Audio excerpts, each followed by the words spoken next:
Hey, Pete Hendrix here. Today I'm going to show you how to shave with a straight. Now, on a lot of the pre-shave things, we have already done some videos which are referenced in the description. As you're learning to shave, a couple of things. Don't try to learn to use a straight in the morning when you're in a rush to get out the door for your day. Next, expect about 4 months to really get the hang of it. It takes a while to learn to use a straight. And now we're ready to shave. So you want to use the lightest of light touches. Think you shave the shaving cream and the whiskers will take care of themselves. You need the right angle. The right angle is 30 degrees or about 2 spine widths. If you have a light touch in the proper angle, that is the magic right there. Notice how I stretch my skin. You don't have to stretch it exactly that way. Different men have different needs when they're stretching. You figure that part out. If this is your first time, then you do your cheeks with the straight. You are done. You're going to finish up shaving the way that you always have. You can see that I'm pulling out a safety razor. And skip to the end to find out what to do to take care of your straight razor. Now, for the rest of us, we're coming back and we are going to the second pass. We're painting in circular and painting in circular. I like to palm strop between passes. I think it makes it smoother, but it's certainly not required. Very light touch on that. So, the same thing, lightest of light touches, proper angle. Okay, now we're going to talk about some trouble areas, beginning with the nose. So around the nose area, I like to use 2 hands, as you'll see in just a moment, and sometimes I'll use a more shallow angle. That sensitive skin, there are a lot of nerve endings there. I don't want to cut myself. I want good control with the razor. And now you can see the 2 hands coming in there, more of a shallow angle, so it won't be as efficient, but I'll be going over it again. Moving on to the chin and lower jawline. These are the most difficult areas because the angle changes so quickly.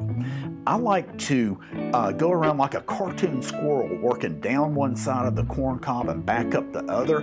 I like to move around my face, keeping in the areas where the angle needs to be the same. Left side of the face shaved with the left hand, right side of the face shaved with the right hand.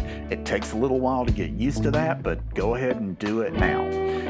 You can see that I'm really there focused on trying to keep that angle correct. Now, what if you cut yourself? Which I did with that tricky angle. Take your styptic, dip it in water.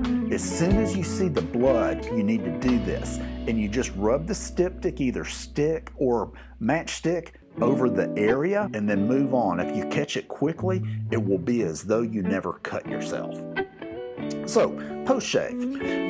Now we want to make sure that we get all of that water, all the soap off. I use cupped hands with water. I also use a wet washcloth until my fingers go over my face and there is no soapy feel left. In a moment, I'm about to put on the alcohol-based aftershave lotion. This is optional. I love this stuff, so I use it. I do think it's a good training aid. It should not burn more than a few seconds, and it shouldn't set you on fire. If it does, then, back to basics. Lightest of light touches, correct angle, and don't go over areas once you are not feeling and hearing the whiskers being cut. Now, and remember, these razors are carbon steel, so you have to take care of them. When I wipe them off, I'm doing it very lightly. I showed you just now, you saw some water in between the scales. I just take a piece of paper towel to get rid of those. Paper towel is definitely the easiest. Remember, this is carbon steel in a wet environment. It will rust very quickly. So very light touch, especially when going over the areas with gold electroplating, light touch. Just want to make sure I get rid of all that moisture because we don't want that on the razor, it will rust.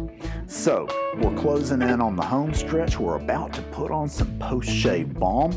You can either use post-shave balm, we have a gray one, or a high-quality moisturizing lotion will also work just fine.